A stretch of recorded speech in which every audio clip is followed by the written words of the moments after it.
everyone. I'm Clara, Chief Empowerment and Partnerships Officer at Marlon Security. Welcome to the Authenticity Journey, a human capital forum where thought leaders in wealth management engage in authentic and insightful conversations, share leadership perspectives, and inspire generational growth through earned wisdom and cultivation of intergenerational trust. Co-hosting with me today is Marlon Bermudez, founder and VCISO at Marlon Security. Hello and welcome. We are honored to be joined today by Dan Abbate, a highly accomplished entrepreneur, investor, and thought leader.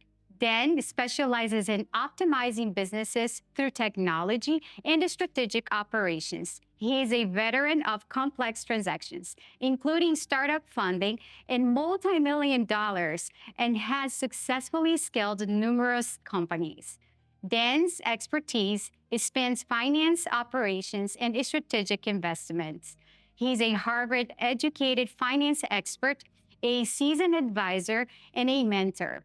You may also have known him from his TEDx talk, How Not to Be Replaced by a Robot. Dan, it's a pleasure to have you. To start, please share with us a bit more about your background, your passion for problem solving and innovation. Oh, that's a big one. I guess just get right to it, huh? Yeah. So I think for me, at this stage of my career, my main focus is on making some structure that works for both myself and everybody that I work with. In my early part of my career, it was more, I would say, heavy-handed, because I thought that's the right way to do it. And what I've discovered is that actually you're better off building businesses around the specific skills and honestly, like desires of the people who work within them. Because if you don't take that into account, nobody's having a good time. That's true. Mm-hmm. That's true. Well, Dan, over the past decade, what would you say were the top 3 challenges, significant challenges that you may have encountered? Right. So the past decade, right?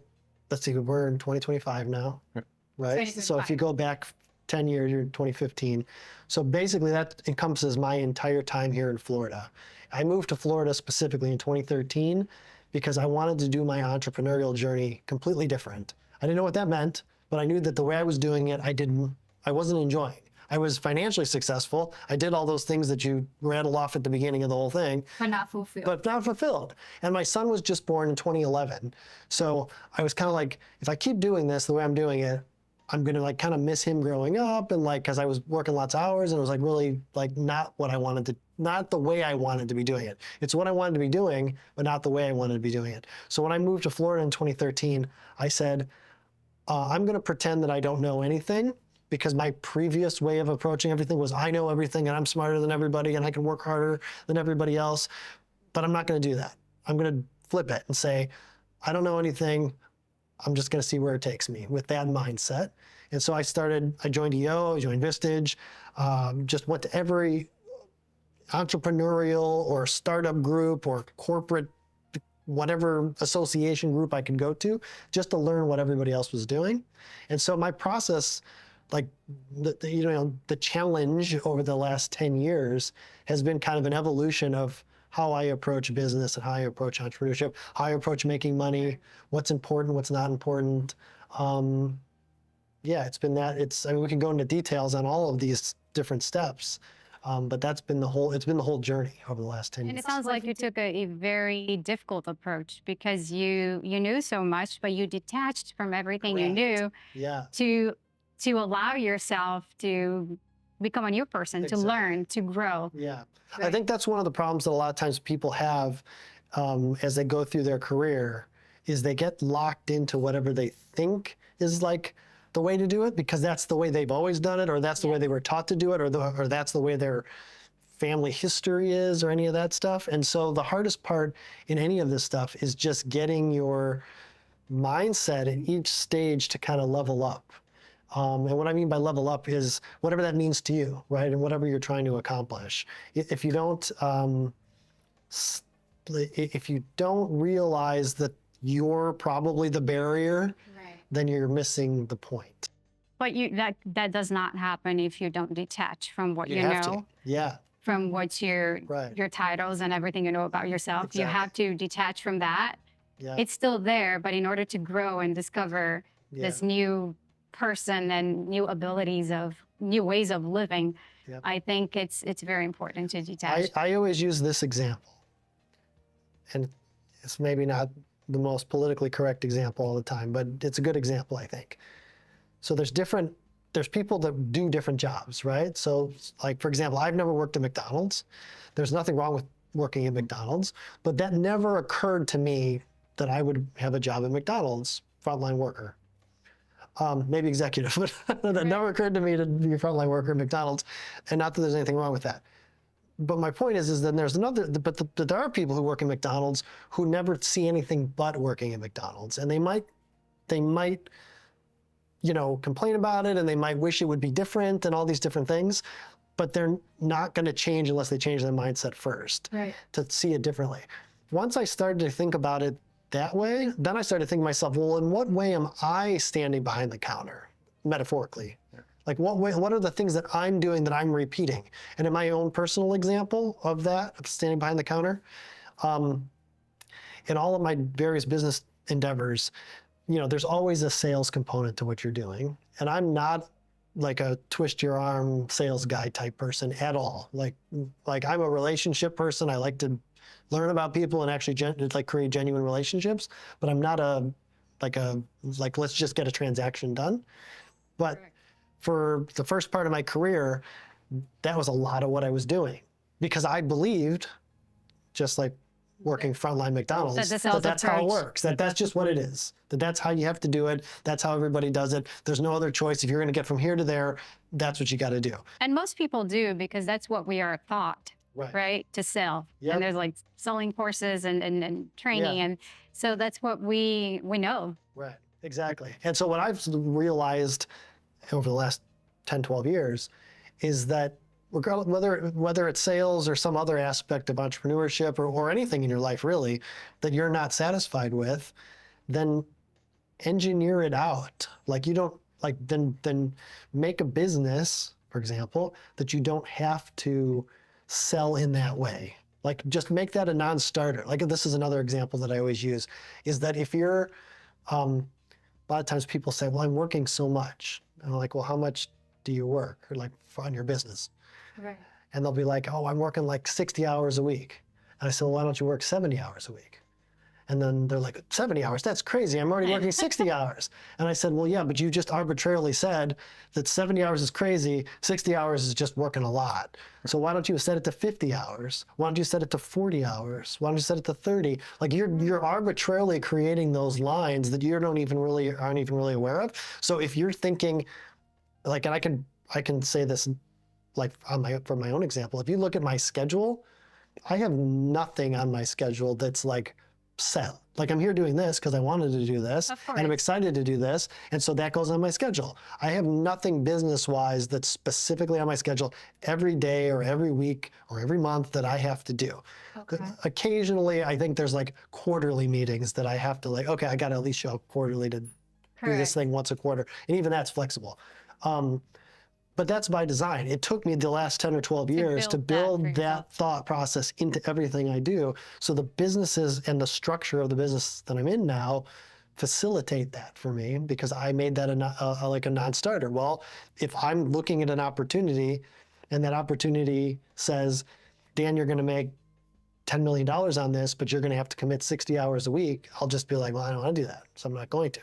Because I know that if I say I'm going to do that, I know I'm either going to get burnt out, or I'm going to say this sucks and quit halfway through, or a myriad of other things that are reasons not to do it. And that makes a lot of sense, because for the most part as humans, we create a prison of our own selves, because it's not a prison. You're able to detach and break free from that, but you just don't. You think that's all you have, and that's all you can do, and you live the rest of your life that way, right? Drowning in misery, and for the most part, not finding fulfillment at all. So there needs to be courage. So the lack of courage to, taking action and understanding that you can just break free from that prison of your own creation and build your life, Right. build the life you want. And you're an example of that. You've done It, so bring, much. it brings me also to the idea of like choice, which you just kind of brought up. You can break free. You can choose to break free. You always have a choice. People a lot of times look at, like, get into certain situations where they're like they just feel like that, well, this is what's happening to me, or this bad thing happened. It didn't go the way that I wanted it to go. So therefore, it is what it is, right? Yeah. And absolutely, that's true. Those are all the things that happened, but you still can make a choice to do something else. So you might not like the two alternatives that you have, but you have to realize that even when you choose the route that you're not happy with, it's still a choice. You can make another. Like, here's an example that I always use, like for this. Like, say, I don't know, say you're late on your mortgage. You haven't paid your mortgage in forever because you lost your job and all these things. You can't pay your mortgage, right? Right. So the bank's going to take your house, right?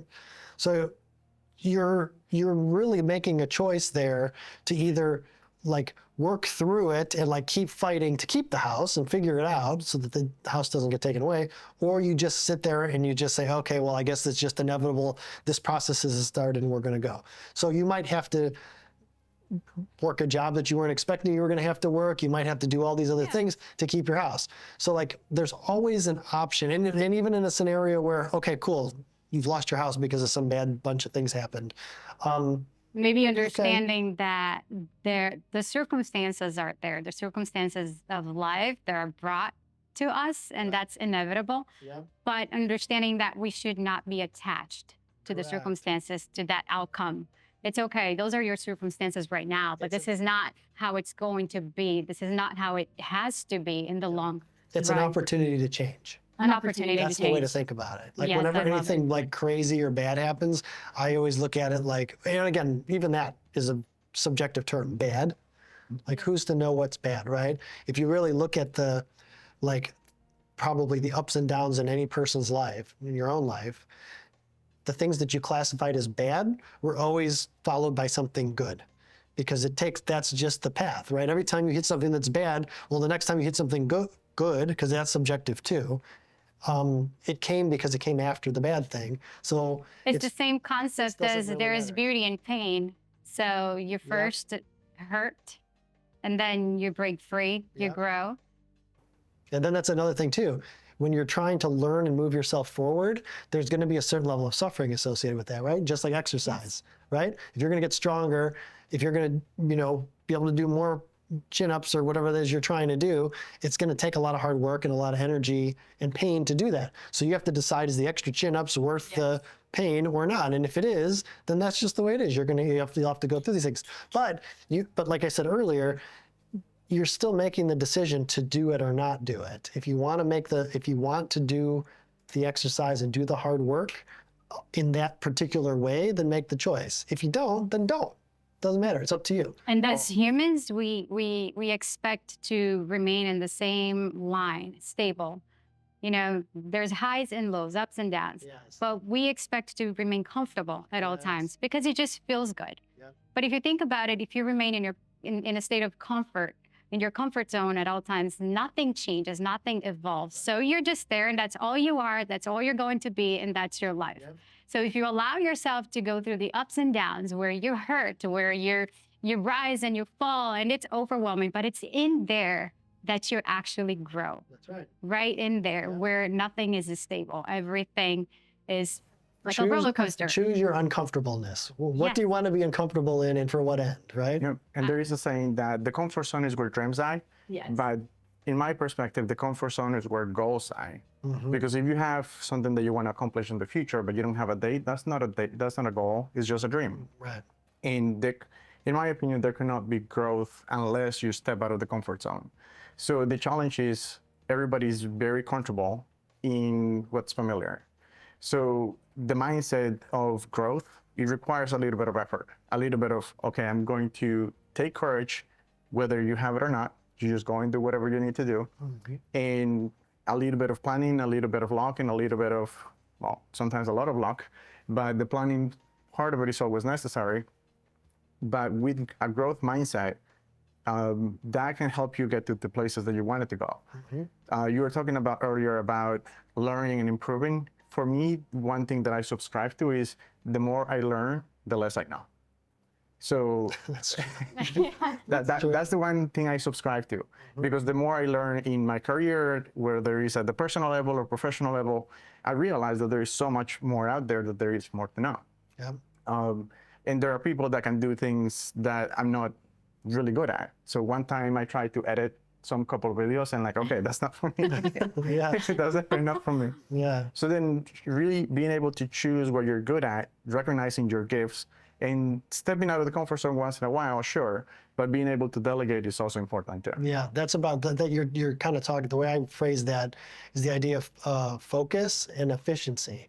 Because when you're focused on something that you're automatically like that you're better at, or that you enjoy, or that you're good at, if you focus your attention on that, you're going to produce more output than if you focus on stuff you're not good at, or that you don't enjoy, all these things. So, you want to stay focused, and that focus then allows you to be efficient as you're moving towards your goal. So from like a systems perspective, like I look at life and my business and all this stuff as like a business, basically, like systemically, how do I structure things so that I get to where I'm going in the most efficient way possible? One of the things I use to kind of like figure out what to focus on is the theory of constraints. And so just as a kind of a recap for those who haven't heard of theory of constraints before, the theory of constraints is basically where lean manufacturing comes from. And it's basically the idea that in any system or process, there's one bottleneck, there's one thing that kind of like limits the throughput of the process. So whenever I don't know what to do next to achieve a goal, I kind of focus on, okay, I ask the question, what's the constraint? What's the one hard thing that I have to accomplish in order to get to this goal? And it doesn't even have to be a business goal. It doesn't have to be like money related. It could be a personal goal. It can be like, for example, if somebody was single and they were looking for like, their husband or wife, and they haven't been able to do it up to this point. Okay, well, what's the constraint? I don't know what the answer is to that, but maybe it has something to do with, like, I'm not going on enough dates. Okay, why am I not going on enough dates? Well, because of like really focus on the thing that's going to make the difference. Because I think a lot of times what we have a tendency to do is we stay busy and then think we're busy, right? And that we're getting somewhere, and then we don't understand why we're not getting anywhere. Well, it's because you're focusing on all the other things in the process, except for the one that makes the difference. And if you think about in life, we are blind. We don't know the next spot. Even if you try to look ahead of yourself, Right. you can't. We can't see. We can't see the next second. We can't see the next moment. Yep. We try. We think we can. So we try to plan. We try to, visualize the future. And in that, we drown. We think we're winning because we're rushing. We're trying to accomplish so many different things, Yeah. truly believing that we're able to see where we're going. Yeah. But the truth is, you may have a desire, you may have a dream, but you can't really see where you're going. It's a blind spot. Yep. And that's going back to focus. If you're not focused, Yes. the chances of moving through the blind spots of life successfully are zero. Right. You have to remain focused. You have to feel. You have to see. You have to bring clarity into the mind. Because if none of that isn't there, how are you going to experience the blind spots that are just moving through us? Whatever's coming is blind. We can't see. So I think focus is extremely important. Yeah. Rather than become overwhelmed and trying to control everything Yeah. and losing the most important Yeah. aspect. I've heard there's if you're doing something that requires a wide field of view, like if you don't know what to do, when you're choosing what to focus on, Right. you want a wide field of view. So you're gonna think of all the possibilities, and then once you decide to act, then you get laser focused, and then you kind of flip flop back and forth between those two things. Again, with entrepreneurs that I've been myself and then advised and invested in and all these things, a lot of times I see getting stuck in one of those two modes, either like laser focused on the wrong thing, and not being able to open up to do the visual, like the visualization part of it, the vision part, or just being stuck jumping from shiny object to shiny object, which is where most people miss the focus. Most of the time they miss the focus part. If they're entrepreneurs, if they're operations people within the company, if they're more like operation folks, Right. they have a tendency to get focused, like too focused in the thing that probably doesn't matter. So you've done a lot over the past 20 years, right? So what has been one thing that has motivated you to keep going? What drives you in the morning? That's a great question. At the beginning of my career through this point still, although I think much more focused at this point. So I'm a philosophy major. My first bachelor's degree was in philosophy. I did philosophy and a second bachelor's in business. And I still to this day consider myself a philosopher. Like that's really, as a person, as a human being, I kind of think of myself as a philosopher. See that in Right? So I'm you. always thinking of Yes. these things, right? And so, so really what drives me is to be able to figure things out in such a way that I can just sort of like, all the things we're talking about, kind of apply these things and produce the best subjective term, result with the least amount of effort. Because I value least amount of effort to get to wherever I'm going as valuable. Maybe someone else doesn't. Maybe somebody else wants to You value your time. run those troubles. Yeah, Life is life. that's exactly right, right? So being able to have like, to know that I've kind of like figured all these things out and I can apply them and I can produce a result, that makes me happy. And the other thing that I've noticed too over the last like 10 years, to get back to the original question, is that, and to your point about time just now, you only have so much time. So a lot of mistakes that I see people making is that they basically say, look, I'm going to put my head down and I'm going to do all these things that I hate, but it's going to be worth it because then 10 years from now or whenever, I'm going to be at this point and then I'll be happy, right? Like you hear that all the time, then I'll be happy. The problem with that is to what you said earlier, Yeah. you don't know you're going to get there in 10 years. You don't know what's going to happen. It might take 30 years or it might not, you'll never get there at all or something. You might get hit by a bus tomorrow. Like you don't know any of those things.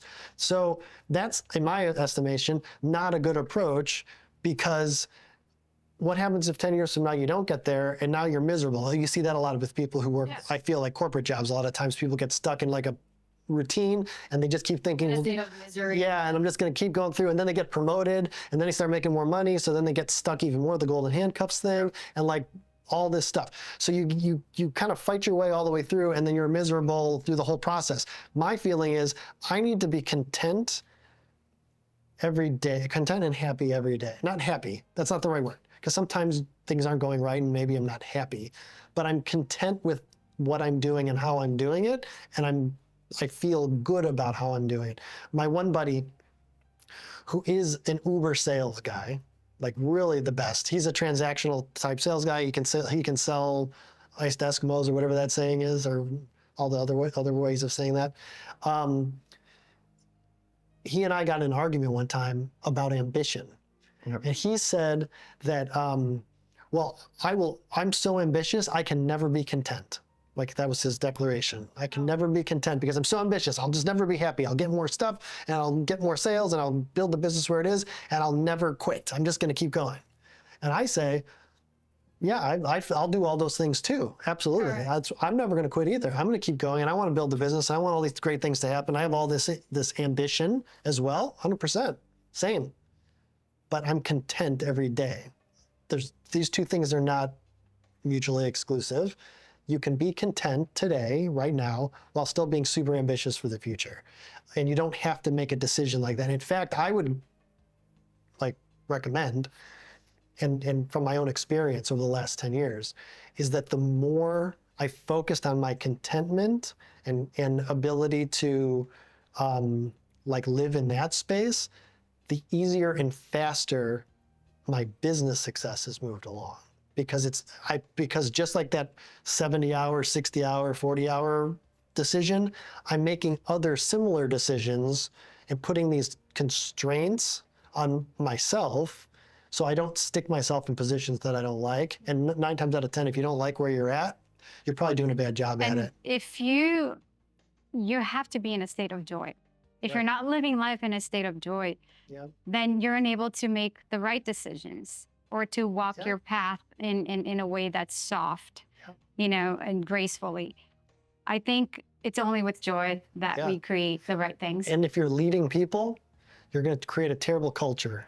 If you're Yes. if you're like The miserable. culture of misery. It's a culture of I misery. don't And miserable. I know because before moving to Florida, Yeah. that was kind of the culture that I implemented amongst everything I did because I was miserable. I just assumed that everyone else was miserable or could be miserable too. Wasn't important to me what anyone else felt. It's actually interesting since moving to Florida and going through this whole process. When I was in my early part of the career, I always used to say, everyone who worked with me and for me, they hated me and I hated them. It was okay that way. That's just the way that it Okay. was. That's maybe an exaggeration, but that was kind of the side of the spectrum that it was on most of the time. And now since then, it's like 100% like the opposite. Everyone that I work with, I think are great. I love every one of them because if I didn't love them, they wouldn't be here. Like they would be gone because course. they're not in the right role. If they're not happy, then I don't love them. They can go away. Correct. But we all I'm just so happy to have the people that I work with me, and to see the great work that they do and how they excel at what it is that they do. And I encourage them and I coach them and I keep everybody moving in the right direction. And that's where it comes from. And then because I'm that way, all the C-suites in each of the individual verticals that I'm involved in, they all do the same thing down the line. It just creates a much larger and better culture across the whole entire, not only an individual company, but the whole And it's portfolio. key. A healthy culture is a successful company. Absolutely. I know. Yeah. Yeah. And again, because if nothing else, at least we can work through problems and be okay with having to deal with it, right? Like no one's mad at each other, no one's getting snippy with each other. Like we're all just focused on. And once you realized that it rabbit. was time to change that culture, how did you approach the human aspect of things? The relationship building. It happened pretty naturally, I think. I integrated my personal, because my natural inclination is to be helpful to people. I like listening to people and trying to help them along and trying to apply all this philosophy stuff to what they're dealing with or Yes. whatever it is, or finance or math or whatever it is we're trying to figure out. That's my natural way of being. So the more I leaned into that, honestly, the cultural part of it just sort of fell into place. The fact that I have all these, people that work for me and business partners and investors and all these folks, they're, it's not hard, right? It was really, if you would have told me this, in fact, if I knew this back then, culture is important, I would have been like, that's baloney. Like, nah, culture, who cares? Just work, everybody. Just do everything. whatever. Yeah, but that's why I got the culture that I got, because that was my attitude about it, And now I don't think about it as like making culture. I don't do anything specific to make culture other than to just be clear on the way that I expect people to operate in relation to me. And because it comes down from the top, Being and a everyone human, else does the same thing. you brought the human aspect of life Exactly. to your business. Yep. We produced one of my businesses back in the day. We produced we had live theater venues, and we produced a lot of different shows with different producer director combinations, and then actors and everyone below Right. them. So we'd have like 100 to 150 different productions per year. So each one of those represents a different group of people. And what was always really interesting that I noticed from that business was that the guy at the top of each production, everyone underneath him were exactly like him in terms of their like culture and like the way that they interact with each other, the way they interacted with us. Like if they were pains in the ass, then everyone else like down the line was a pain in the ass. And if this guy was really great, all his people were really great. It's like it really sets the tone for how you interact with your internally as well as externally as well. It's very And interesting. have you ever thought about the fact that you change the culture of your business and you're bringing that healthy environment, you're also impacting other people's life because you're providing them a healthy environment to work, to be in. I really just want people to be like happy, and again, joyful. And I don't mean that in like some new agey like nonsense. I mean it like in terms of like people. I mean, what else is there? Well, there's only so much time. Might as well get as much time in that mode as we can. So what are the things we have to put in place to maintain as much of that as possible? And to me, that reminds me of self-leadership. Sounds that you have been able to implement self-leadership for yourself throughout all these years, but then being able to surround yourself with individuals that also do that for your businesses too. How do you align people in the right seat, and how do you deal when they don't have self-leadership, when they see you as a pain in the ass rather than them being the pain in the ass because of lack of. Well, I might be a pain in the ass sometimes, and I got to own it when I am. That's a good question. As of late, meaning like the last 5 years, let's say, when I've kind of really started to lean into this super heavily in terms of implementation, I really focus on, you always hear the thing like put the right seats, right people in the right seats kind of thing. I take that very much to heart whenever I'm putting people in the right seats. And I really do look at it like the people who are the best people for the seat are probably super expensive and super experienced. Again, as an entrepreneur, I have a tendency to see the possibility of this person or that person really excelling. And I want to kind of coach that along as much as makes sense. But at the end of the day, you want the right person who's right today, not 5 years from now. Like there's a lot of times people when they do like interviews and stuff, but they start to like meet people, they really go with like more like, oh, I love that person. Look at their personality. Like they really are a good fit. They're a good culture fit. So that's an excuse to hire them.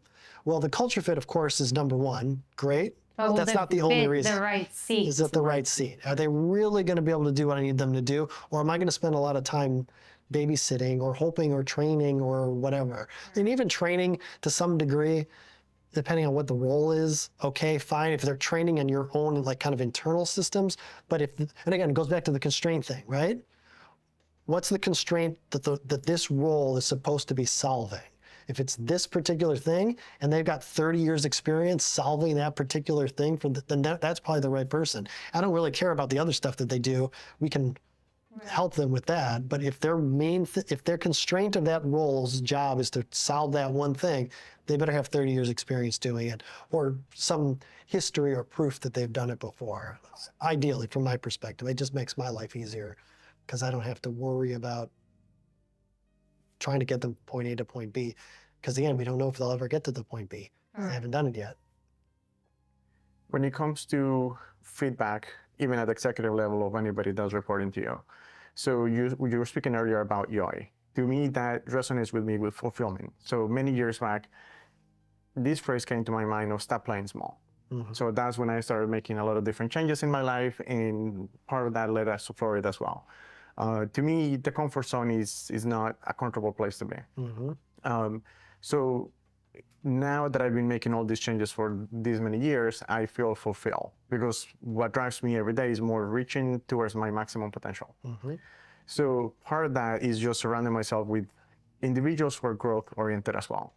So when you're working in the organization and leading the organization, how do you promote, even at the executive level, feedback, whether it's through concepts like Ray Dalio, radical transparency, or any other mechanism?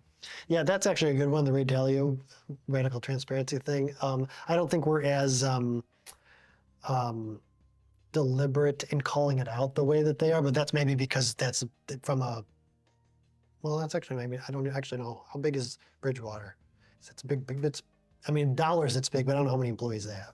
It's probably thousands, I would imagine.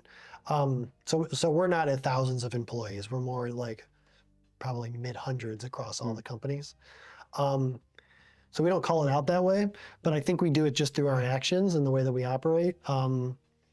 We have a tendency as a group, again, this just comes from me, if there's a problem of some kind, as there always are, and there's always something to address, it's just it's modeling. People model the behavior of the other people around them. So if I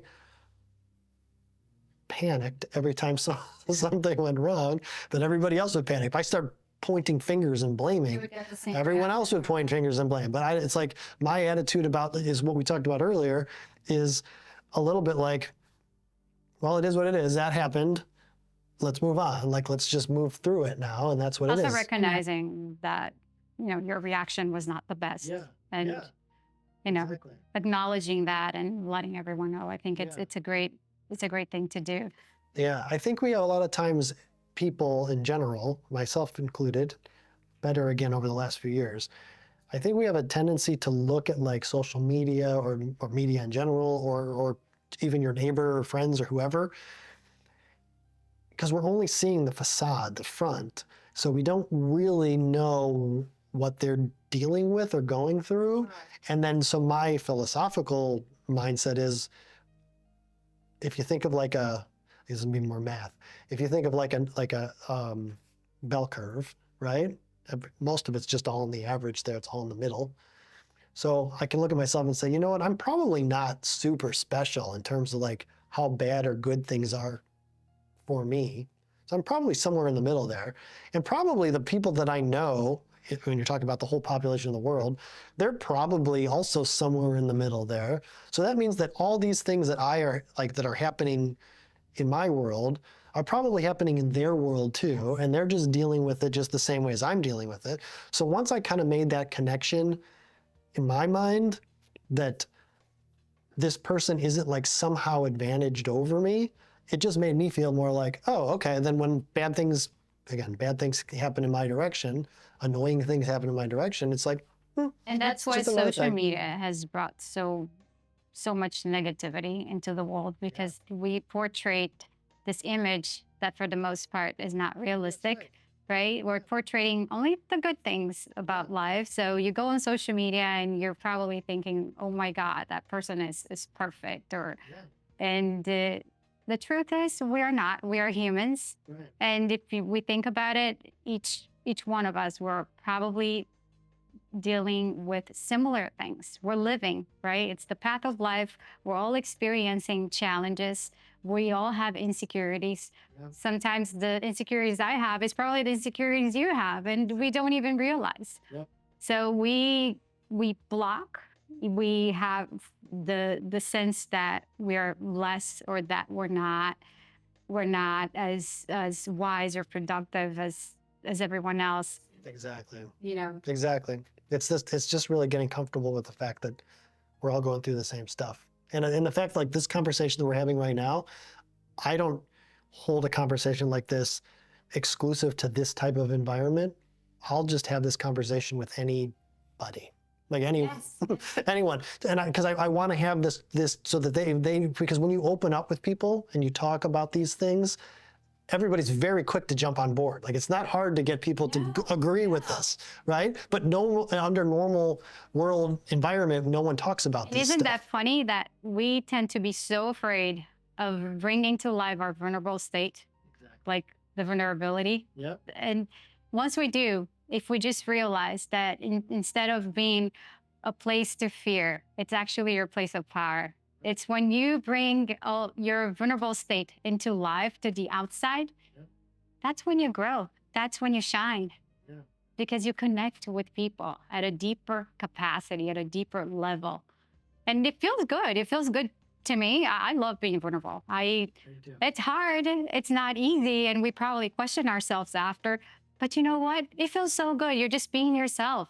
Yeah. And you're being authentic and allowing others to be authentic as well. Yeah. It's healthy in so many levels.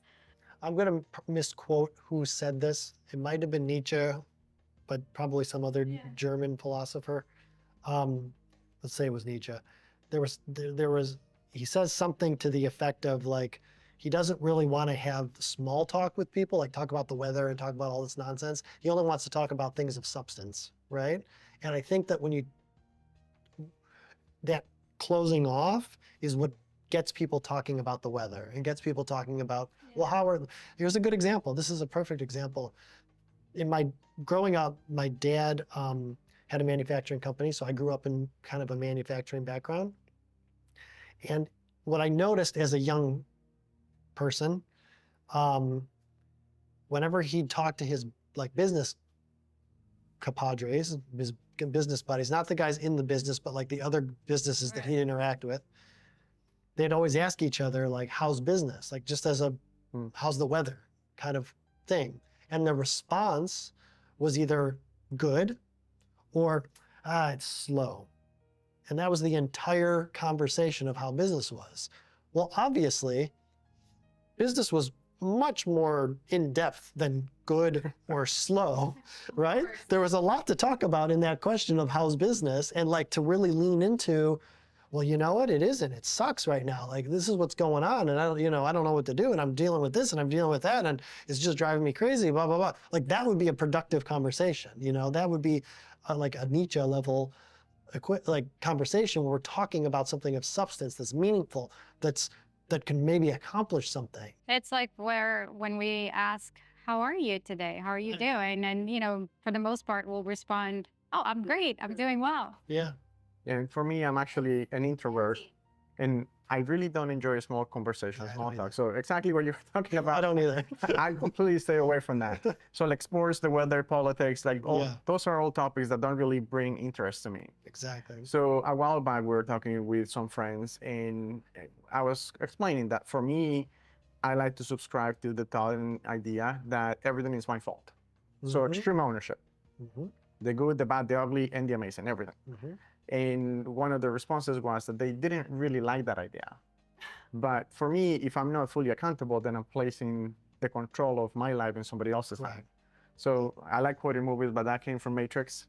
Something that says that I don't like, the feeling that I'm not in control of my own life. Right. So for me, if I don't have full accountability of everything, so it doesn't matter what it is, I cannot control what happens. Correct. I cannot control how I react. 100%. Yeah. That goes back to the choice thing, right? I mean, you could just quote Matrix. Matrix was all about choice, right? Yeah. Well, like not making a choice, he's making a choice too. That's what I mean. Exactly. If you don't hold your power, the power of your life, then you're allowing others to lead your life. Correct.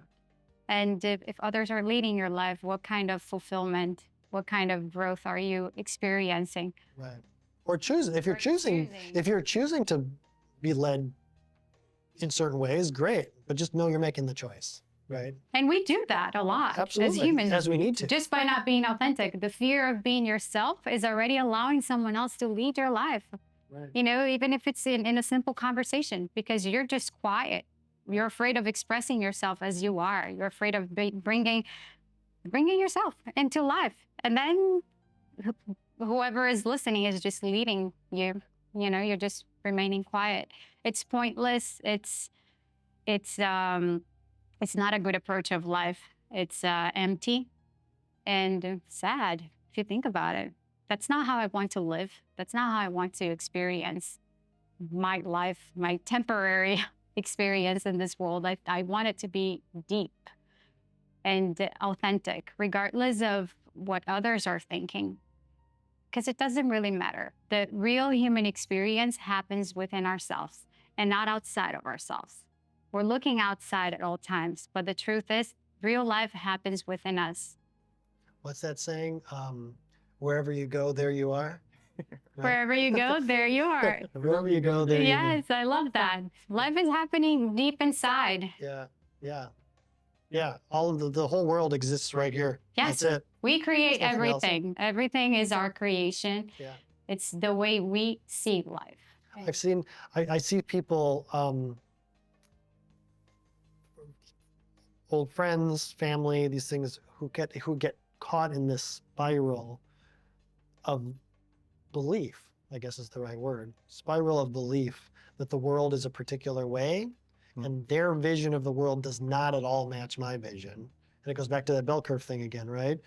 So, I actually think probably in the grand scheme of things at this point in my life, I am probably moved pretty far on this side of the bell curve of like, in terms of like seeing the world in a positive way, feeling really good about it and like all this. But I know the people that are, seeing it negatively could very easily just change a few things in the way that they think about things all in here, have nothing to do with out here. And they end up at least back into the middle of that experience. As we're talking about authentic conversations, one of the first things that comes to mind is when we're building something over time. The primary factor for me is core values. So that brings me back to EOS and how you're supposed to have the vision and mission for a company, but I like to have that at the personal level too, because it's part of self-leadership. So in your experience in all these years in business, what are like the top 3 core values that you see that are most important for a business to go beyond generations, not just, ending with the person, but being able to succeed in generational? That's a good question. I don't think I have a good answer because it's going to be different, I think, based on the person who's leading it. For me, it's all these things that we're talking about. For somebody else, it will probably be different, the way that it expresses itself. Like, for example, my buddy who's the super sales guy, right? So his version of this and the way that it manifests, even if the output is the same, like I'm trying to get to a goal, I'm going to focus on the constraint, I'm going to make sure that I'm doing things in a meaningful way to myself and to my people, like all these things. The team that he builds will look different than my team. So their core values that drive them forward and make them all work well together will probably also be different. My stuff is the stuff we're talking about. Again, theirs might be different, but I could probably, from the outside looking in, see everything that I'm talking about in what all of them, again, philosophically speaking, I'm trying to figure out frameworks that can be applied universally and like kind of universal rules first. And then where, like my buddy we were arguing about the, ambition versus contentness. He never thought about that. He never put any thought into that. I put thought into it and came up with that. Doesn't mean that he wouldn't have gotten there some other way and maybe called it something else. But it's really about like trying to create the framework and then lay it over and then kind of see how many times you can kind of make everything match and to prove it, Yeah, there's probably many different answers to that. It all comes into each individual personal experience with life. But that's a very good response. Yeah. It's the way you see life. Again, it's coming from you. So any response, it's the right response as long as it's coming Correct. from you. There you go. So, That's what it is. so it is the right response. Yeah. Right. Authentic. It's authentic, yes, and it's all about authenticity. I do have another question. How do you practically apply the human aspect of life in business while driving innovation and scaling up? I think it comes from coaching, and I use that word deliberately. I think it comes from coaching those people around you, like really looking at everyone around you as, it's kind of helping them on their journey. Because if you're helping them on their journey, then they're helping you on yours, right? Because and then again, if that becomes the culture that we all are coaching and helping each other, we're taking responsibility for ourselves. We have control of everything, good or bad. It was our choices. It was our things that got us here. I think that's what it is. It's all the stuff that we're doing at this personal level, doing it kind of as a group, and then letting that kind of guide us. Sounds like an amazing approach. And Change the work. Well, now with AI and so many changes in the world, how do you see, the usage of ChatGPT for everything, email responses or text messages? How does that make you feel? Yeah, I think like in terms of how it like comes into the world, basically how it applies. Yes. How do you apply that? It's a great tool. It's a great tool. I personally I use do love it. But how much do you use it? How are you removing your authenticity from it as you're communicating, or are you using in a way that? Yeah, so I can only speak to the way that I use it, and I found it to be super helpful. Is that because I'll write like philosophy papers and stuff, right? I'll actually write papers, which normally I would read stuff. I would, then I would type, right? Which if you go back, let's say to the 60s or 70s, I would have read stuff and then I probably would have written with my hand, right? So we kind of had this evolution of read, write with a hand, read, type. Now there's read, have ChatGPT read it as well. You can now have a conversation with ChatGPT to summarize and kind of have almost like a student conversation back and forth about, I read this, what did you think? This is what I thought, what do you, did I get this? Did it, have this dialogue based on the thing you read. You get ideas as the human, not the AI. You get ideas and come up with something you want to say. And then I can actually do this all the time, then I basically just almost, I don't want to say stream of consciousness, but not worry about producing pretty output, but just this is what I think about the thing, and this is my logical argument on why, or this is why I don't like this, or this is the problem with that, or kind of put all my thoughts out there in a very pile of garbage, essentially. But also training AI to sound more like you, well, so that yeah. it's still your authentic self. Right. So what I've noticed is that if you just ask AI one question, or if you can just say, here, answer this question, it just gives you a lot of garbage. It's really very high level, a lot of miscellaneous words that don't really add up to anything, and it doesn't sound like you. It's whatever. But if you give it parameters of what you actually think, so you still have to think. That's, I think, the thing that people miss with the AI stuff right now. And maybe this will change as things move along. But as it stands right now, you have to apply your own brain into the stuff that you put into it, and then tell it, you're basically telling it, reformat this, right? That's what I tell it. It's not producing an answer for me. It's basically just reformatting my answer to make it look really nice and be well laid out and be in nice paragraph form with you're kind of what's it about? Okay, here's the guts and here's the conclusion. You kind of lay that stuff out. When I operate with ChatGPT in that capacity, that's the one I usually use, I think I produce really good output. And I think I actually produce really good ideas because of that iterative process that I can do, because I can spend less time wordsmithing and more time thinking and communicating with the AI. It is a little bit and I'm thinking about it in Iron Man. In Iron Man, he's always talking to the AI, and they talk about things, and they're do this, do that, talk about this. What do you think about this? Oh, I did the calculation on that, blah, blah, blah.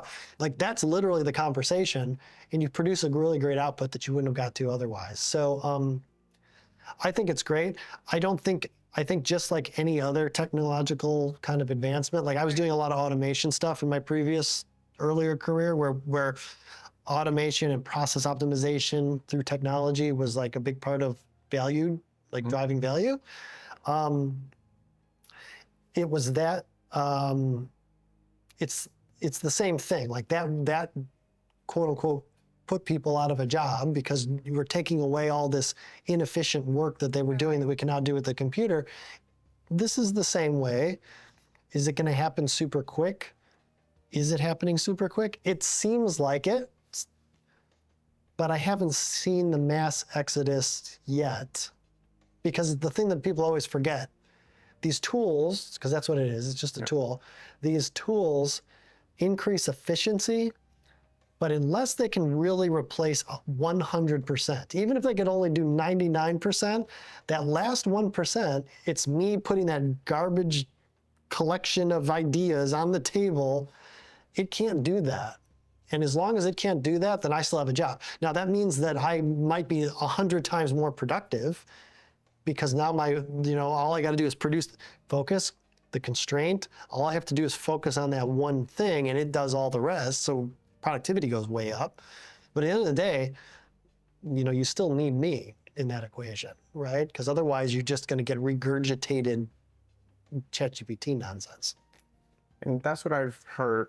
I've heard a lot of people being concerned about their job, and there are different layers of that, being replaced or taken by AI. Mm-hmm. So I think if people are not learning AI correct aggressively, not even just passively, but very aggressively, yep, they will be, in a very disadvantaged position in the next year or two. Agreed. Basically already. Yeah, yeah, But yeah. that's the only- Depending on your specific job, it's possible your job it can do 100% of your job. If it can do 100% of your job, then yeah, you're done. It's a very move on. beneficial tool. It's very beneficial. It just has to be used with caution, not really replacing our authenticity. And I do my best to make sure that that doesn't happen. Right. Yeah. Well, it does really give you those nice little prompts, right? When you're looking in the email, like, do you want me just to respond with this? And like I said, read the email, right? And then it gives you a suggestion of a full email to respond with. I don't know, like well, I have a kind of a weird relationship with emails at this point anyway, because I don't check my email anymore at all. At one point I had people checking it for me, and then things changed around, and then now I don't have anyone even looking at it at all anymore, because I just kind of assume that like, hey, if it's important, someone will text me, right? Yep. That's kind of the position, but by design, that's kind of the position I put myself in. So that's one of those things that those little auto response things or letting ChatGPT run it for me doesn't affect my connection the way that with people, because that's not really how I'm connecting anymore anyway, because I connect with people more like Prefer a personal around a conversation table. or a Yeah, call or a exactly. text or email. No, I don't like calls. Text is a good way to set up an in-person or Zoom meeting. It's a soft approach, and I think most of us are shifting to text messages rather than emails. Well, the thing that's nice about text messages you can't get too wordy, theoretically. Right? Unless you're on a Mac. Unless you're on a, yes, yeah, you don't want to do that. Yeah, don't text me from a Mac. That's a good point. Right. You can't get too wordy. If you're texting like this, anyway, if you're texting like that, that's not fun. So yeah, it keeps things more efficient, quicker and to the point, So I know you have worked in so many different industries over the years, as you've done so much. What industry was your favorite one? Like one that really... past or now? Well, let's talk about the past, and then maybe you can bring... So in the past, I really liked manufacturing. I had a tech company that I started and sold in the late 90s, which was also fun because that was like a lot of coding and like, kind of computer nerds getting together and doing stuff. So that was fun too. Even that was kind of a production process though, similar to manufacturing, was just you're making something else. But like true hardcore manufacturing with like big presses and metal and things happening. Yeah, to this day, I think that's cool. I'll go out and visit something. And who's Dan today?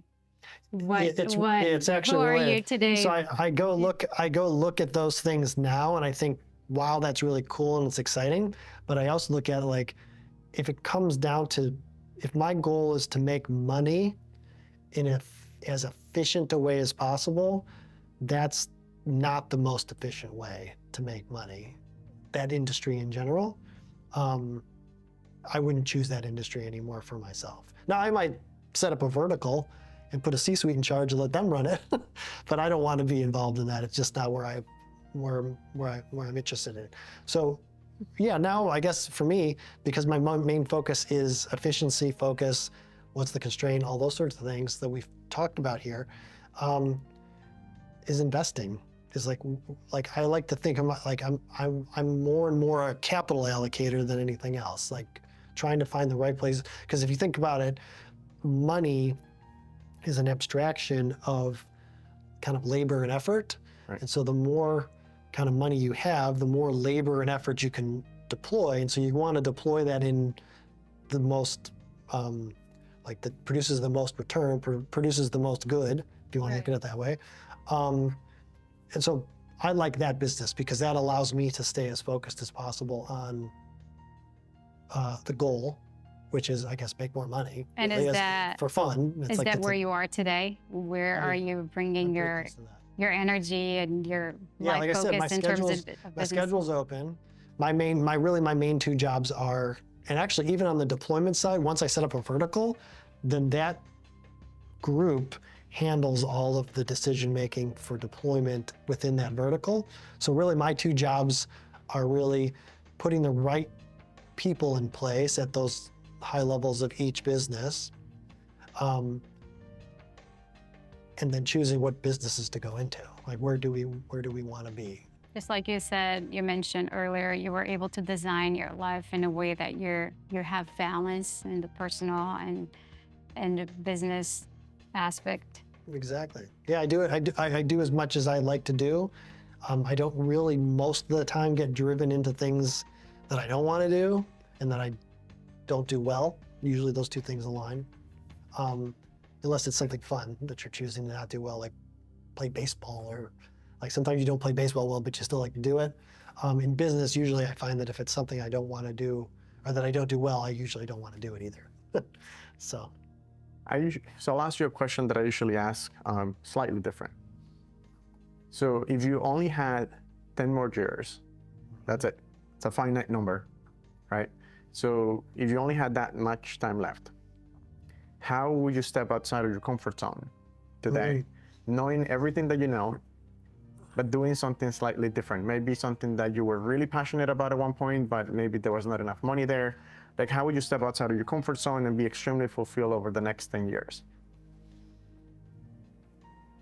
that's a good question. Normally, I like that one. Normally, I ask people, what would you do if you won the lottery? This is a slight variation of that. Yeah, win the lottery is not a good question for me because I feel like I've already won the lottery like so many times in terms of the way I live my life. So yeah, so this one is more about outside of the comfort zone. Yeah, so how would I push forward? You know what? Okay, I got an answer for you. No. All right, this is true. So I'm starting to do this with the fund because it's something I want to do. I've been really involved in the kind of the brand and marketing side of as we're scaling up the fund side of it. So the big thing on top that has all the verticals, that fund, we're really building a brand behind it now, right? And I'm interested in that because I'm interested right now. Maybe I won't be at some point, but I am interested.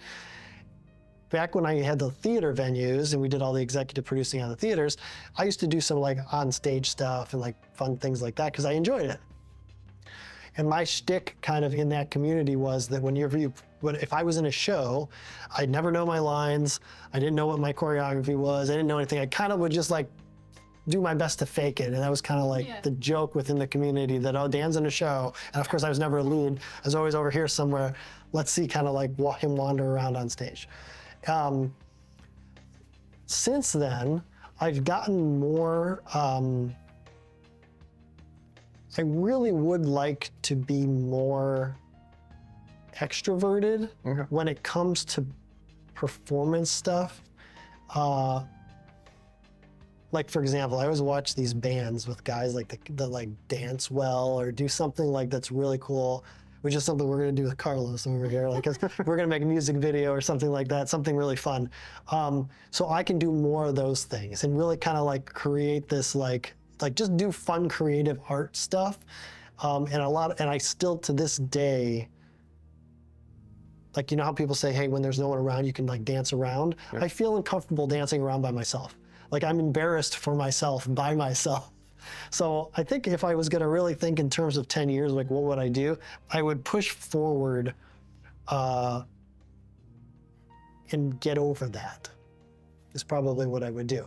I would do things that are performative like that I think are cool when other people do it, and I would legitimately try to do it well as well. I think part of the reason that in my theater days, I would wander around and not know my lines is because of that, how hard is that to do, right? Like I kind of made a shtick out of like not doing it. So maybe I'd try to do it for real. I think there's still a lot of time. You can still accomplish all of that. 10 years. And I think as we get older, but not, I wouldn't say older, but as we live more, as we experience life more and more, it becomes easier to step out of our comfort zone. Yeah. Because we're no longer attached to the ideas other people have about ourselves. That's how I become in business. That's how I feel I'm out now. of the comfort zone in business. That's why I had to go away from business, I think, in order to answer the question. Because although it's kind of related because of the branding thing, but it's really not. But it's a great response. I think I should do more of that. You should do more of that. I mean, all of us. I think stepping out of our comfort zone is living life at our highest capacity, is creating a life that's worthwhile, that's deep and meaningful. Because what is life if there is no meaning? If we're not creating anything that's meaningful, then what is the point? What are we doing? So whatever it is that you're doing in the personal level, in the business level, if you're not bringing meaning and fulfillment into your days, then where are you going? Yep. Because life is happening today, right now. As the heart's beating and as we're breathing and talking and expressing ourselves, this is life. It's not tomorrow. It's not ahead of us. You know, there's so much to experience, but we don't really know what's coming. But we know one thing. What are the things that you guys do that is not business, that's like not business, that you enjoy, or that's like, or that you want to do more of? For me, it would be nature. I really enjoy nature, but I enjoy empowering people as well. So for me, just volunteering or trying to coach others, but that comes with a big asterisk. I'm trying to figure out how to communicate self-leadership. I'm still trying to figure that out. Because if you work with highly motivated people that have discipline, then it's easy, it just flows. That's right. Correct. Which I have a question for you about that. But for me, just being able to help others empower themselves, not enable them. So to me, that's a very big thing, being able to empower others. So I do 5% of the work and they do 95 up front. So to me, that gives me a lot of fulfillment to be able to help at that level. Outside of that, I would say nature, we enjoy being outdoors. I find a lot of joy in spending time with nature. I mean, nothing to hide. I'm a yogi. I'm a nature lover. I love life. I love being around people. And I try to do that as much as I can. I mean, we get lost in between. I know building a business, it takes a lot of effort. But every time I can, I really take the time to reconnect with myself at a deeper level, but also to be around other humans, other people, and in an authentic way. That's my passion, and I could do that every single day. Part of what I did in the past few years was really being there for other people and bringing, some sort of healing and bringing light. And I think that's what I love. I will continue to do that in many different ways. And that's why I had, at the personal level, I had to bring that aspect, that side of me into the business level as well. Otherwise, I couldn't do it. I just can't. Yeah. It's not just business, sales, there's more to it. And if there's no more to it, I feel empty. Yeah. Well, it's easier to succeed when the thing that you do naturally is part of the business, or it's part of the constraint, right? That's the ideal situation. The ideal situation is that whatever it is you brings you joy, also happens to be the constraint of the business. Because now you're just every day working on the thing that matters most, and you're like enjoying it every minute, right? Like that's the ideal situation. And I see that in you. When we thought about having you in the podcast, that was the first thought that came into my mind. The first time I met you, I remember it was, a room full of business owners, and you were there to, don't really remember, but some kind of coaching in a business level. And I remember that one of the things that you said, everyone was expecting, maybe everyone was expecting more of a different type of training, but what you brought to the room was, hey, this is a room full of people, we're all humans, and today we're working on the human aspect of things.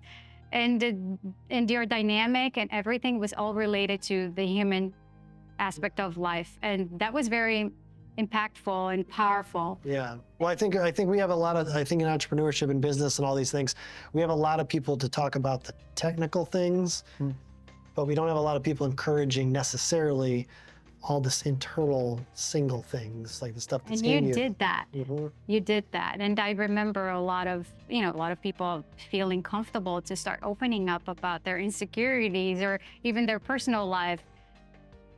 Because we're all dealing with so much. There's people dealing, as you're building a business, there's anxiety, there's agitation, there's fear, there's so much that's involved with that. And you were able to bring that to life. So everyone was able to relax. Okay, we can be a human and still build and still talk business and still grow and scale up. And so I Yeah, people just need the invitation most of the time. They usually accept it. In fact, I can't even think of any. I do these walk and talks, which is basically like the one-on-one version of what you just described, where I'll just be like, hey, let's just go on a walk and talk, and then we'll just walk and talk. Literally, that's all it is. But we're gonna talk about whatever comes up, so be ready. Everybody opens up, like within like the first, if not immediately, like within the first 20 minutes or so, people are talking about all kinds of things that you never and you expect. can't really coach or help them if you don't know them. Correct. So getting to know Yeah. them in the first place. Yeah. All my business partners, employees, customers, if I have that type of relationship with a customer, investors, whatever, it's just, that's what I'll do walk and talks with them. Have you ever found yourself, because I know you have that authenticity, that ability of bringing that aspect of life to everyone. It's just in you. But have you ever found any challenges while coaching someone, feeling that they, as open as you are, they were just not opening up? There's that tension. And how did you break? Yeah, I think that? the one jumped to mind immediately when you said that. This guy I coached for like, and when I say coach, it was actually through an accelerator program. And so he was in this accelerator program for like probably 3 years, and I was involved with him for like 3 years. And it wasn't that he didn't open up like the way you just described it. It was more like he never progressed to a decision. Like we're having this whole conversation right now. So now imagine having the same conversation for 3 years and never making a decision to actually take any of it away and just kind of keep being in your same spot. That was the issue. That was kind of like what I've had that. I can't think of one example of someone who was totally like inauthentic and never opened up in this context. Maybe because I've known people who've kind of come in and then left immediately, like as soon as like, oh, nope, not for me. So there's a little bit of like a self-selection kind of bias situation. Like if you're in the room and you stay in the room, you're probably gonna be like ready to participate. Again, you're inviting them to become vulnerable. Right. In a room surrounded by others. So there's tension, there's some level of discomfort or even fear. Yeah. I'm sure at times you just want to run away. Yeah. But that's the way of building something, of coaching others, helping others, also helping ourselves. Yeah, it gets a lot easier after you've done it for a long time and you kind of get used to it. And like I said, there's ways that I'm not vulnerable because like I said, I won't dance around in a room by myself, right? So like if I was really like brave right now, I'd get up and I'd do an interpretive dance for you guys. Not that I have this like desire to do dance or anything like that. I'm just using that as an example. Yeah. But I can think of something where I would be vulnerable in my doing it that I don't want to do. You could try static dancing. What is that? Just sit here? Static? No, static. Ecstatic. Yeah, Hopefully we're pronouncing right. What But is it? It's free flow dancing. Okay. I've only tried it once because it's of more her. of a It's like a modern dance? spiritual yogi Okay, so it's style. like So it's free flow. So it's self-expression, Right. human expression. where So everybody gets around and they kind of do these sorts of things, and they like So you put their arm up. express yourself Yeah, as you I've done that feel. too. Whatever you're feeling deep inside, you just bring it to life. I'm okay with that because there's no expectation of like what it's Try supposed that. to be. I can do that, Try that. especially with other people doing it as well. I love it. I love self-expression. I I could care less what people are thinking. I think dancing is a way of expressing yourself, and there's no right or wrong when you're dancing. It's about you. So every movement brings your beauty. So that's why I love that free flow dancing, because it brings you. You're not really trying to rehearsal and copy some movement, and that's where you bring your beauty, your power. The beauty about the question I asked you about the 10 years, since you brought it to the personal side, is that if you give yourself 5 hours to do a task, it'll take 5 hours. But if you give yourself 3 hours, it'll take 3 hours. Point. Yeah. So in this case, you could give yourself a month instead of 10 years to do the dancing task. Right, yeah. Oh, he's really pushing me now. Well, maybe after. That's good, I like it. We actually know Coach what to Emil. Yeah. Really? There you go. Do you? Probably after this conversation, you're going to just I get didn't up and know go. Yeah, then you can share your experience about dancing and being that uncomfortable. experience. I went dancing to put myself outside of the comfort zone. Several times I found myself in the room while the instructor kept saying, "Oh, now we're going to add more steps." Just looking at the door with the fight or flight response. Yeah. This was not it.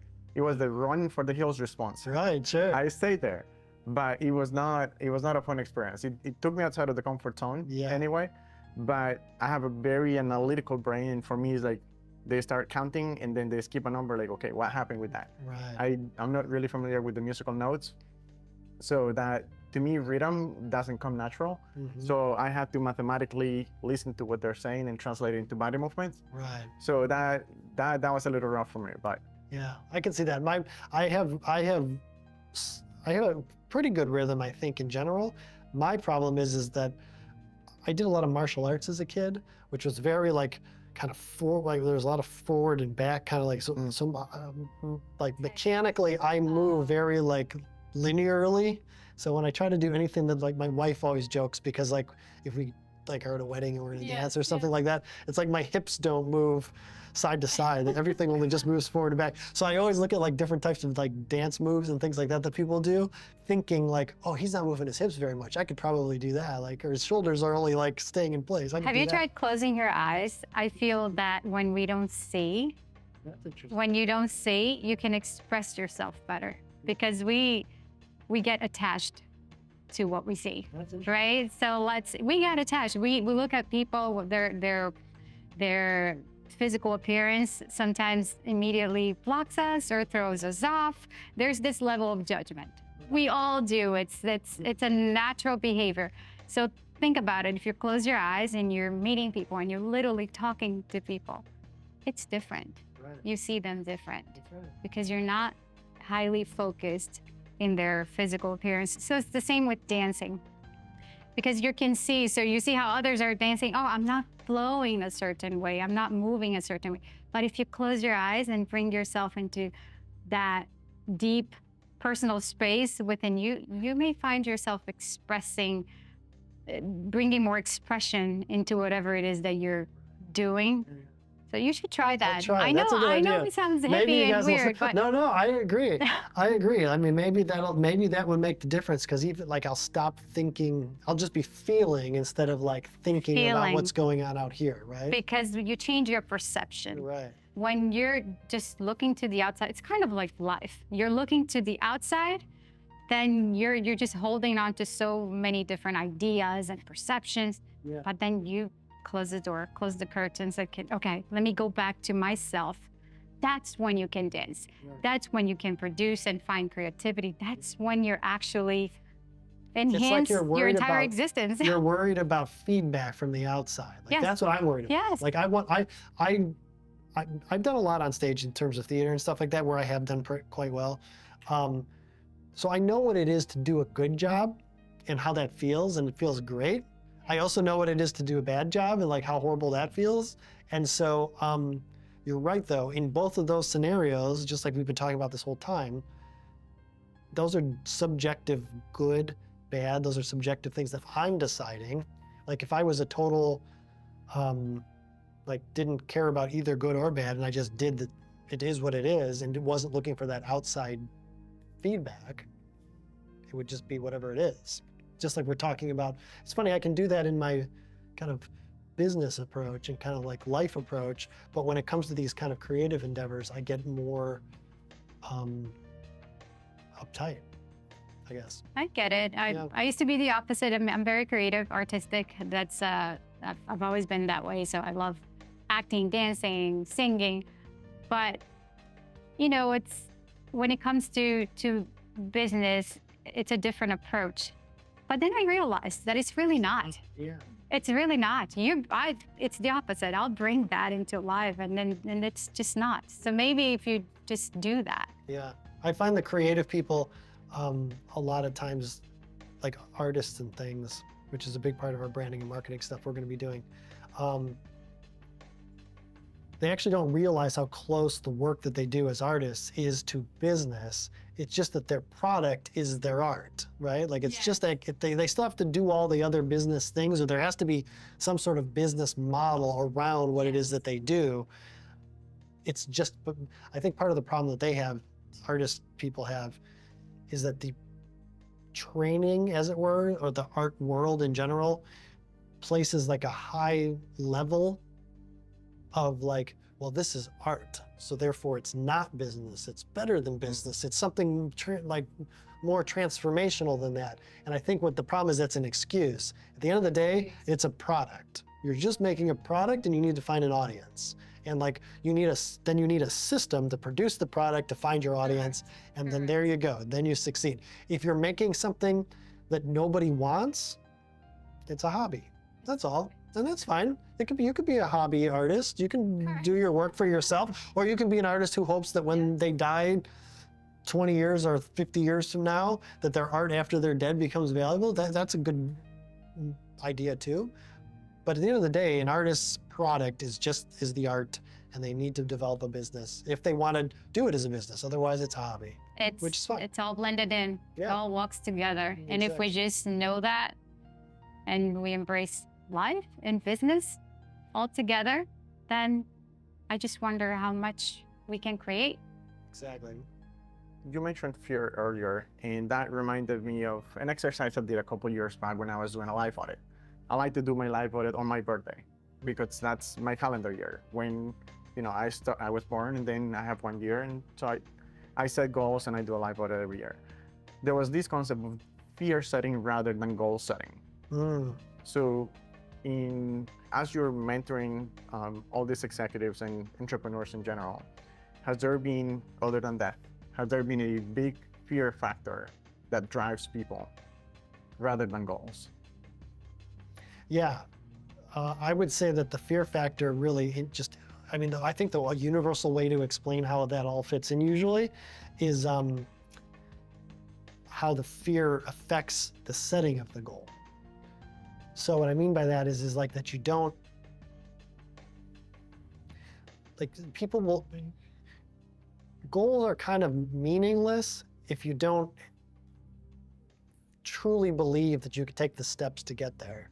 So I think that a lot of times people either don't set goals high enough because they don't believe they can get there, so they need to push past that, or they do set them high with kind of like an imaginary, like, yeah, okay, that's my goal. Right. With, we'll see how that all works. But either way, it has to do with, and I think the fear, if you want to use that word, which I think is accurate, I think the fear is that I don't know how to get there, and I'm afraid because I don't believe that I can figure out how to get there. I can't figure out the steps. I can't figure out the mind shifts that have to happen. Right. Going back to the beginning of the conversation of frontline McDonald's worker versus CEO of McDonald's, they're both people, bell curve. They're probably not super different in terms of like intelligence on average. I met a lot of executives who are not the sharpest, but do really, really well at what they do. And so so what's the difference, right? It's not intelligence. It's not where you came from in so much as like, oh, there's no ability to migrate between strata. It's not that. It's the culture and the mindset that you came from that makes you move forward or not. And I think that's where when you have a goal and you don't believe you can make it, or you're afraid you can't make it, it's because the culture that you came from, or the mindset that developed, the culture that developed your mindset keeps you locked in, but that's not really me. That's for somebody else. Is there any specific technique or a specific approach that you have into shifting that culture that has been built over the years? I to can help answer that that because I've done it individual? 2 or 3 times, like where I've had major leaps in my kind of mindset shift, and all times it was because I put myself in the proximity of the people that I wanted to be like, and stop, and then as soon and actually had a relationship and talked to them, not just like, oh, I go to the same club, or I go to the same, like whatever, but we never really talk or interact. Put myself in positions where I have to interact with the people I want to be like and have meaningful conversations, because for me, when I have a meaningful conversation with somebody at let's call it a strata that I don't believe I'm at yet, but I'm trying to get to, as soon as it happens like instantly. As soon as I start talking to them being one person or a couple people from that group, within very quickly, it becomes possible in my mind. I believe that I can accomplish what this person's accomplished. I can be at the level that they are at, because as soon as you say, how's business? And then they say, if they just blow you off with good or slow, then you're not getting anywhere. You got to keep digging. You got to get them to tell you like how they're really feeling about it, because 99 times out of 100, they're gonna say something that's exactly how you're feeling about your own situation. Even if your business is a $2 million business and their business is a $200 million business, they're gonna say something that's gonna be the exact same thing, the same feeling. And for me, as soon as they say that, I'm having this feeling, I then immediately, my mindset shifts like, oh, I could do that. They're having the exact same problem. I know how to fix that. They're just like me. Like, so that's how you shift up. That's how you really move yourself forward, is you put yourself in the room with other people that you want to be like, and you get them talking so you can realize that they're just humans. Yes. Because again, going back to the social media thing, we look at all this stuff from the outside and we think they're different. All superficial. not. They're not It's different. empty, superficial, and you're just creating an idea and a perception of that's completely Inaccurate. inaccurate. Yeah, Yes. yeah. And it's your own fear that's creating that perception. So you're creating a perception that is in itself, I guess for lack of a better word, negative to you. You know, it's like the antithesis of you, because they're them, that's, you know. You scroll on your phone and you immediately feel maybe like less, or, you know, you feel that you have no potential, and you keep all those feelings. Oh my God, they're doing so well. Everyone is so amazing. They speak so well. They portray this life. And you go back home and you drown, and you're filled with fear. You can't really get out there and create the life you deserve. Coming from a place of fear, from unrealistic ideas that were created by social media. Right. So that's happening a I lot. just have one question. When is the book coming out? Yeah, I know, right?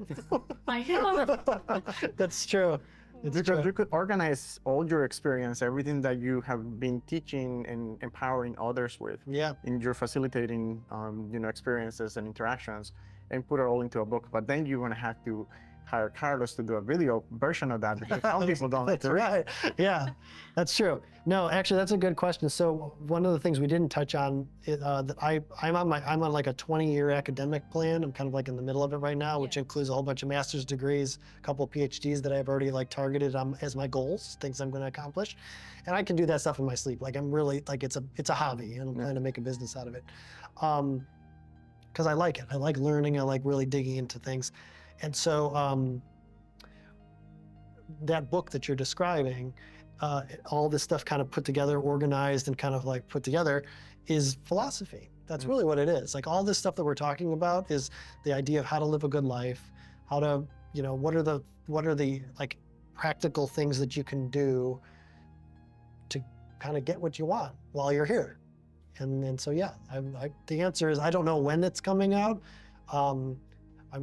in the middle of my second master's right now. I think I'm going to do I've got a third one that I want to start in the fall of 26. So I'll probably do that master's first, and then I'll do the PhD. You already have the book. You just need Yeah, to It's in your brain. It's bring all it there. to Yeah, it's all coming the together. paper, All this stuff but- that I learn every year, and all new things, it all kind of comes together and gets you've brought conversations like this. so many great insights tonight, and I've personally learned a lot from you. I guess we both did. Yeah. And so I think you should bring that book as soon as possible because you have so much to bring, so much to bring to the outside to help others. And I guess we all need you. We all need that empowerment and that vision that you have about business and life. Then maybe that should be the title. Yeah. Yes, yes. Why not? Why not? I like it. There has been- is something that I read a while back. I cannot teach you math, but I can learn it for you. So I relate with that in a lot of different levels, but I can see how you could put a lot together to try to teach grade. Yeah. There's a book about that, but there is a practical application on how you could incorporate that into leadership and business owners and all of that. So Totally. it could be an interesting journey. Yeah, I like it. Yeah. Thank you. Well, Oh, it has been a pleasure to be here with you today, and I'll hope to see you soon again. You Maybe always you should will. come for a next episode, and I'm there's so around. much you can share. Cool. Well, thank you so much. Thanks, guys. Thanks. Good to see you. Thank you. Yeah. Thank you.